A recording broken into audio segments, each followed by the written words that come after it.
May mga nagtatanong pala kung paano i-train yung abs or kung paano mag-ab workout pag nasa bahay lang.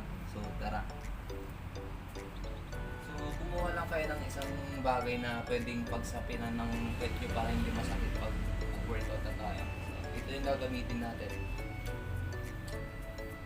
So, yung unang workout natin, yung buong abs muna natin, i-train natin. So, yung unang workout natin, gawin nyo to ng 3 sets, then 15 repetition.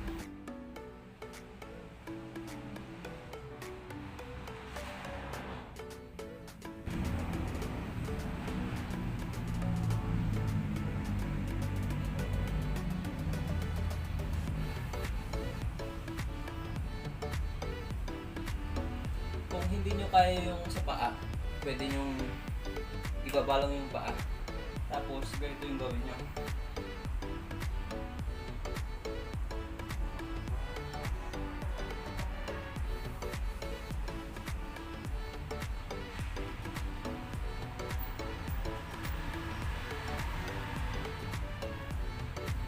Ganon. At ang isusunod naman natin, yung lower abs natin or yung dito para maging big dito.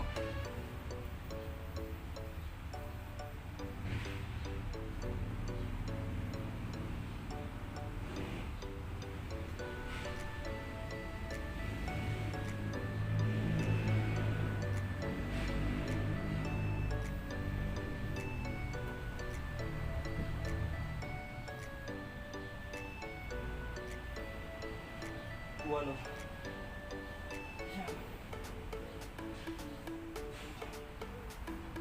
So, gawin nyo din yun ng 3 sets, then 10 to 15 repetition. Then, yung isusunod naman natin, yung dito. Yung sa side abdominal dito. Yung guhit-guhit dito sa gilid ng abs natin. So, kailangan may hawak tayo isang bagay pala. Hawak lang tayo ng ito. Unan na lang. Tapos, kung kaya nyo itaas yung paa nyo, mas okay. Pero kung hindi nyo kaya, ibaba nyo na lang. Parang ito, ibaba nyo lang.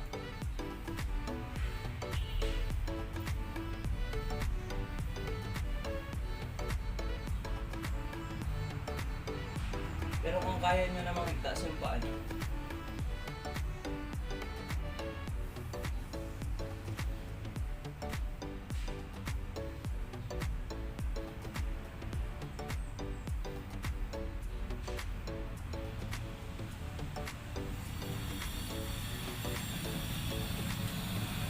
so yun lang yung mga workout natin.